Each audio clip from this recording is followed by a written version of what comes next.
Much of what passes for modern journalism today consists of taking some obvious feature of physical reality and declaring that it's a myth. This claim is then supported with a series of assertions, along with frantic assurances that there's at least one study out there somewhere that supports whatever they're asserting. We discussed an egregious example of this last week with the Scientific American's documentary series seeking to debunk the concept of the sex binary.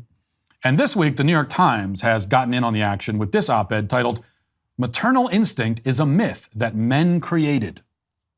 Now, once again, you see, the thing that you always thought existed, you've always known existed, and you've witnessed yourself and maybe experienced yourself, and which all of human society has believed in and professed and bore witness to, is a myth. Not only that, but it's a myth very recently invented by patriarchal men sometime around the dawn of the Industrial Revolution. This is the claim that the writer, Chelsea Conaboy, a journalist specializing in health, it says in her bio, wants you to believe. The article itself is lengthy and takes many irrelevant detours into anecdotes about women who suffer from postpartum depression. She talks about a commercial that she saw once. At one point, she cites a stand-up special by a comedian named Ali Wong. Like, this is all evidence that she marshals to prove her point. There's a lot of fat to trim from the bone, but I think this portion here, which I'll read to you, captures the essence of her argument. So this is what she writes. "The notion that the selflessness and tenderness babies require is uniquely ingrained in the biology of women, ready to go at the flip of a switch, is a relatively modern and pernicious one. It was constructed over decades by men selling an image of what a mother should be, diverting our attention from what she actually is and calling it science. It keeps us from talking about what it really means to become a parent, and it has emboldened policymakers in the United States, generation after generation, to refuse new parents, and especially mothers, the support they need. Today, many proclaim that motherhood is neither duty nor destiny, that a woman is not left unfulfilled or incomplete without children. But even as I write these words, I doubt them. Do we collectively believe that? Maternal instinct is still frequently invoked in science writing, parenting advice, and common conversation. And whether we call maternal instinct by its name or not, its influence is everywhere. Belief in maternal instinct and the deterministic value of mother love has fueled pro-family conservative politicians for decades." Oh, God forbid.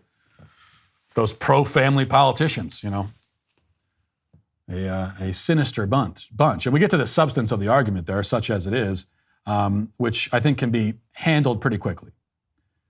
First of all, whether maternal instinct exists or not, and it does, we'll get to that in a second, the idea certainly is not modern. You can read ancient writings from across the world, including the Bible and texts even older than that, and find beautiful homages written to the special bond between a mother and a child. Like, every ancient civilization has noticed this and remarked upon it. Not just remarked upon it, but built their civilizations with that in mind.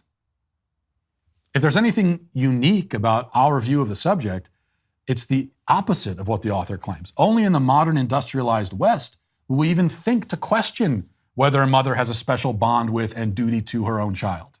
This is not even a subject of discussion in other cultures, nor was it through history, because the answer was so obvious. Maternal instinct was self-evident to our ancestors. And like so many of their insights, this one has only been confirmed and validated by modern science, even if the New York Times would like to claim otherwise. There was an article written in the Smithsonian Magazine in 2021 titled "The New Science of Motherhood," and it goes into great detail about the biological and neurological changes a woman goes through when she becomes a mother, which serves to bond her even closer to her child. This stuff has been measured. You can see it.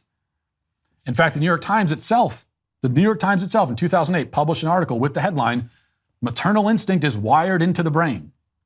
It reports the results of one of the many dozens of other scientific studies showing how a mother's brain is miraculously wired to connect with her own child. Reading from the article, it says, Tokyo researchers used functional magnetic resonance imaging, MRI, to study the brain patterns of 13 mothers, each of whom had an infant about 16 months old. First, the scientists videotaped the mothers videotaped the babies smiling at their mothers during playtime.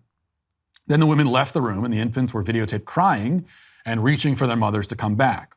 All of the babies were dressed in the same blue shirt for the video shoot. MRI scans were taken as each mother watched videos of the babies, including her own, with the sound off.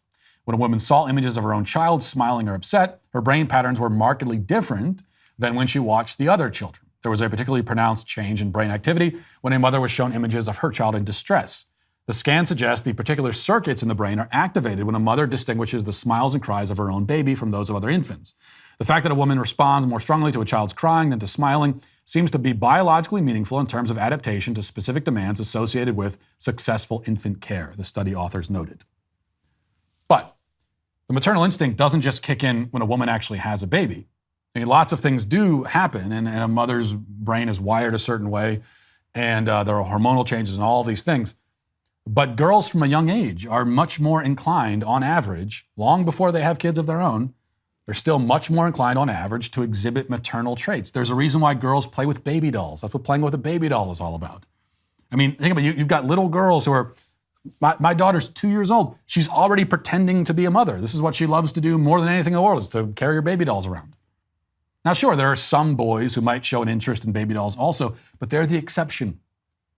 Nearly all parents on Earth, and who have ever lived on Earth, have noticed in their daughters an inclination towards these sorts of things. The left wants us to doubt what we've all seen, what we all know to be true.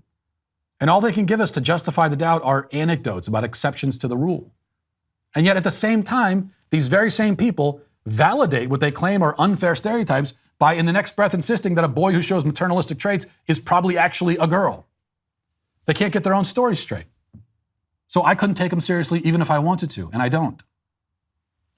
Also, we haven't taken into account the animal kingdom, where the females of any given species are not only on average the most likely to be primary or sole caretakers of the young, but also where, even among animals, mothers are often observed sacrificing themselves to protect their young. How do we explain that? Are chickens and polar bears and elephants also subject to social conditioning and political pressure? Have they been manipulated by dastardly conservative politicians? Now, of course, human beings are different from chickens and polar bears and elephants in that we are self-aware and we're capable of making moral choices. And this is the one possible criticism of maternal instinct as it relates to humans that I would entertain, is that you might argue that calling a human mother's love and devotion to her child an instinct diminishes it. You know, when a mother rushes into a burning building to rescue her child, it's not just instinct, it is she's making a choice. She's making a heroic choice. And we should acknowledge that. She's not merely obeying her biology like some kind of machine. But all that means is that human mothers have a maternal instinct along with something far more powerful, which is a soul, a mind, capable of making these kinds of choices. The writer of this article is aware of that, actually, and that's really her point. She wants women to use their higher faculties to reject their maternal instinct, override it, turn it against itself, and deny everything that makes them special and unique. Many women in our culture have done exactly this, tragically, violently rejecting their motherly vocation through abortion. Increasingly, there are women who reject womanhood entirely and have doctors cut out their female reproductive organs so that they can live as some bizarre, mutilated approximation of a man. And this is what the writer ultimately wants, and what the left wants generally. Which is why, when they deny that things are a certain way, what they really mean is that they think that things ought not be that way. This is one of the most important things to understand about the left. When they look at physical reality and they say, oh, no, it's not like that.